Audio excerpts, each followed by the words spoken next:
Seorang perempuan tega menghabisi nyawa kakak kandungnya sendiri di Surabaya, Jawa Timur. Polisi mengungkap motif pelaku karena sakit hati dengan korban yang kerap mengumbar kejelekan sang ibu dan saudara lainnya.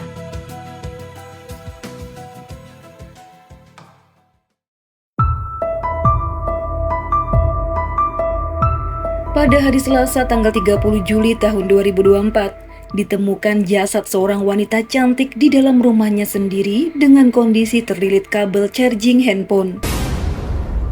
Dalam dugaan awal saat petugas datang, wanita itu diperkirakan mendiskon nyawanya sendiri. Namun ada kejanggalan yang terlihat pada tubuhnya. Pihak penyidik mencium tanda konspirasi brutal yang menyebabkan korban meninggal dunia. Ini adalah berita fakta yang berhasil Mia rangkum dari berbagai media terpercaya tanah air dan menyajikannya sebagai alur cerita. Semoga dapat dengan mudah untuk dimengerti.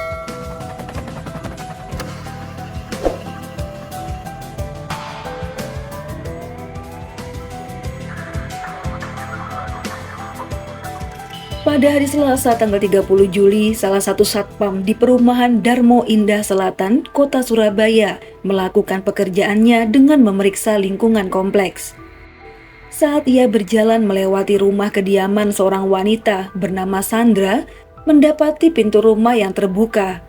Pada awalnya ia menghiraukan, namun setelah beberapa kali melewatinya dan pintu masih dalam keadaan terbuka, nalurinya berkata ada yang aneh. Satpam itu mengingat jika Sandra tinggal seorang diri di rumah tersebut, apalagi waktu masih menunjukkan dini hari. Lantas ia wajib memeriksanya sebagaimana tanggung jawabnya sebagai penjaga keamanan. Ia mulai mengetuk pintu rumah yang terbuka dan memanggil penghuninya. Namun setelah lama mengetuk, tidak ada jawaban. Gak mau buang waktu, ia masuk sambil memegang ponsel di tangannya. Dan ketika masuk lebih dalam, ia melihat sesosok jasad wanita terlilit kabel charger.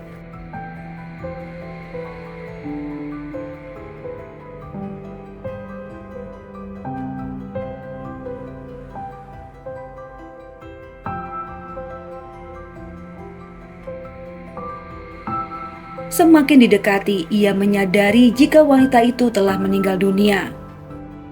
Segera saja ia menghubungi panggilan darurat, dan tak lama kemudian tim kepolisian dan tim medis datang ke TKP. Begitulah awal mula warga menemukan jasad wanita berusia 30 tahun itu yang diperkirakan telah mendiskon nyawanya sendiri. Tapi setelah diperiksa lebih teliti, ada luka lebam yang seharusnya tidak ditemukan pada orang yang memang mengakhiri hidup. Di sisi lain, petugas menghubungi keluarganya, yaitu adik kandung korban serta ibu kandungnya. Tentu saja keluarganya yang mengetahui korban telah meninggal dunia menjadi histeris dan tak menyangka wanita yang masih melajang itu telah tiada.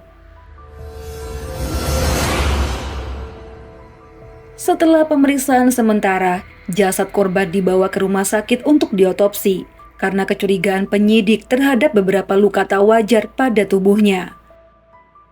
Dan pada keesokan harinya, hasil otopsi menunjukkan bahwa korban tidak meninggal karena mendiskon nyawa, melainkan ada seseorang yang sengaja melakukan pembunuhan dan membuat alibi seolah korban mengakhiri hidupnya sendiri. Mendapatkan informasi ini, penyidik memeriksa TKP berkali-kali, termasuk menanyai saksi tetangga, keluarga, juga rekaman CCTV di sekitar rumah.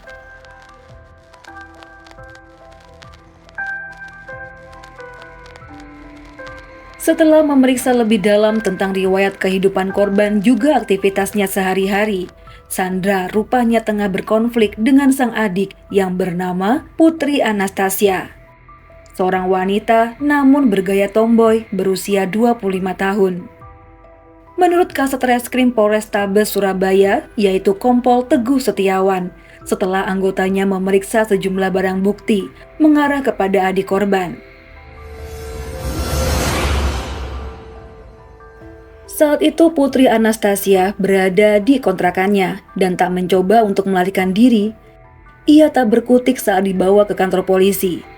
Namun saat di hadapan petugas, Putri dengan sangat lantang menolak tuduhan bahwa ialah yang telah membunuh kakak kandungnya. Nah, saat itulah penyidik menyodorkan beberapa bukti, seperti sidik jari, juga ada lapisan kulit yang tertinggal pada kuku korban, juga ada hasil rekaman CCTV yang menunjukkan jika pada hari korban meninggal dunia, Putri terpantau sempat pergi ke rumah kakaknya itu. Putri yang mengetahui jika penyidik udah pegang kartu merahnya, akhirnya cuma bisa menunduk dan mengakui segala perbuatan jahatnya.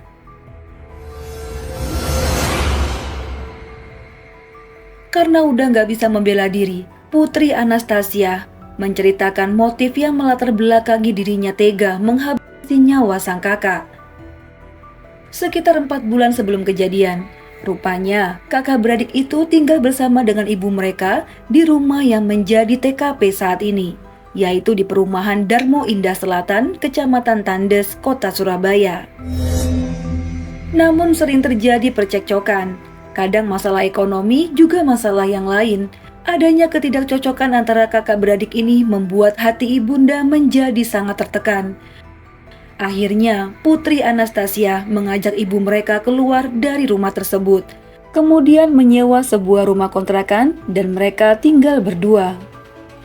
Kita cekcok bentar, terus dia ninggal saya ke dapur, terus kita cekcok lagi. Itu di situ aku melakukan penguncian hidup di leher sampai gak sadar kalau dia nggak bisa nafas.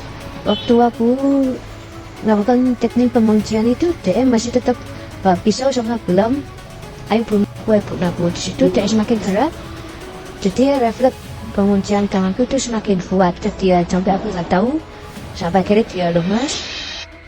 Suatu hari, rumah Sandra tiba-tiba didatangi oleh beberapa perwakilan pihak perusahaan tempat adiknya bekerja dulu. Mereka beralasan jika wanita itu pernah menggunakan uang perusahaan dan meminta pertanggungjawaban. Namun Sandra yang gak mau ikut campur, cuma bisa berkata tidak mengetahui keberadaan sang adik. Kemudian, Sandra memberitahu ibunya tentang permasalahan beberapa orang yang sering datang seperti meneror rumahnya. Ini membuat hati sang ibu menjadi sedih hingga sering jatuh sakit. Melihat ibunya sakit, Putri Anastasia berusaha memberi penjelasan dan berharap Sandra tak perlu ikut campur masalah pribadinya.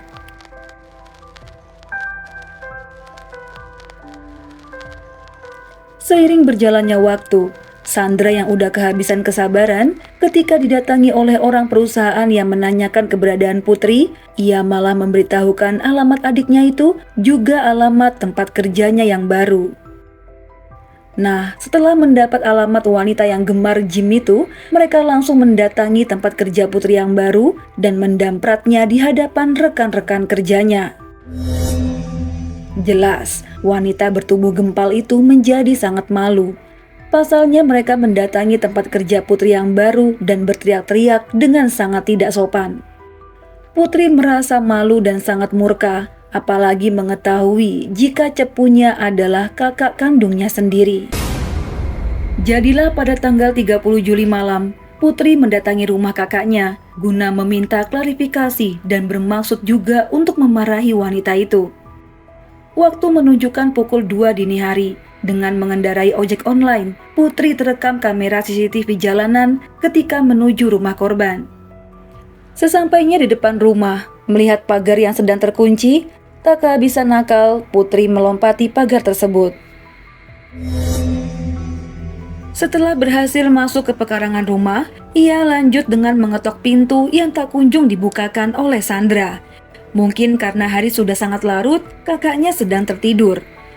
Namun pada jam 4 subuh, akhirnya Sandra terbangun dari tidurnya dan membukakan pintu untuk adiknya. Keduanya sempat berbincang, namun percekcokan di antara keduanya tak terelakkan lagi. Bagaikan gempa yang terjadi hanya di TKP, Putri yang memiliki skill bertarung layaknya pemain MMA langsung menjepit kepala kakaknya. Mendapat perlakuan ini, Sandra membela diri dengan mencakar tubuh adiknya itu.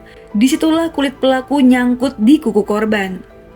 Singkat cerita, korban dipiting dengan sangat kuat, hingga tak dapat bernafas dan berakhirlah sudah nyawanya.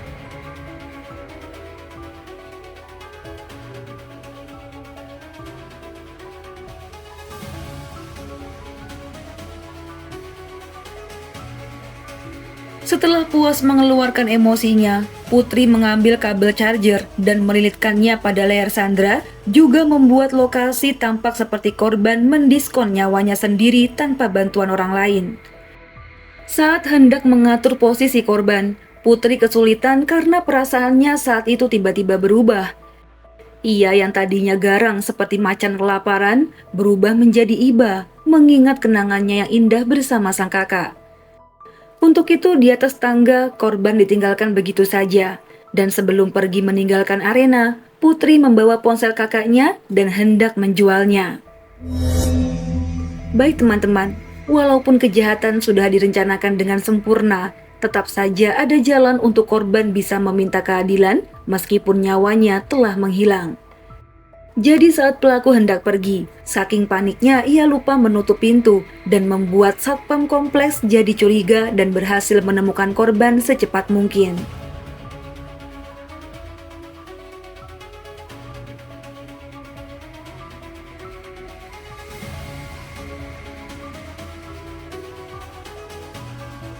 Begitulah kurang lebih kronologi pembunuhan Sandra oleh adik kandungnya sendiri. Reka ulang adegan dilakukan pada tanggal 15 Agustus tahun 2024. Ada 56 adegan yang diperagakan oleh pelaku. Dengan mengenakan baju khas tahanan, tubuh gempalnya itu dihiasi tato ular yang membelit di lengan tangannya. Adegan dimulai dari pelaku yang datang dengan memanjat pagar hitam rumah korban, kemudian masuk dan terjadilah cekcok. Kemudian adegan lain, Putri yang memiliki bakat gulat mempraktekannya pada sang kakak. Dengan tubuhnya yang berat itu, sangat mudah baginya menumbangkan lawan. Habis hingga nafas terakhir. Setelah melihat Sandra yang terkapar, ia kabur melalui pintu depan setelah membiarkan jasad kakaknya di atas tangga ruang dapur. Menurut penyidik yang memantau jalannya rekonstruksi, tidak ditemukan adanya kejadian lain yang bisa jadi tidak diceritakan oleh pelaku. Sebanyak 56 adegan dilakukan oleh pelaku sendiri. Nah teman-teman, karena kasus ini masih baru saja terjadi, mari kita sama-sama memantau jalannya persidangan agar pelaku dijatuhi hukuman seadil-adilnya.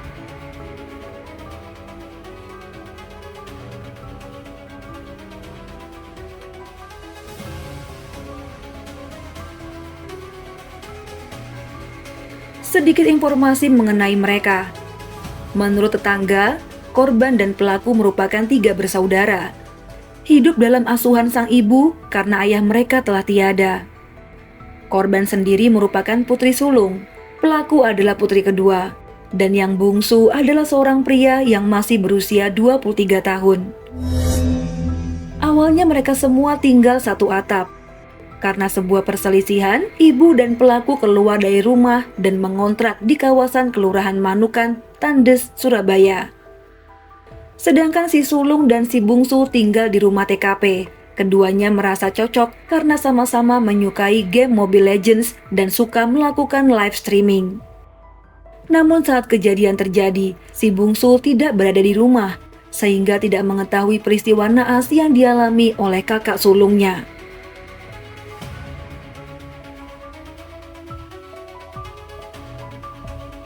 Begitulah kehidupan yang terjadi di luar rumah kita. Di balik pintu yang tertutup, kita tidak dapat memastikan apa yang tersembunyi di dalamnya.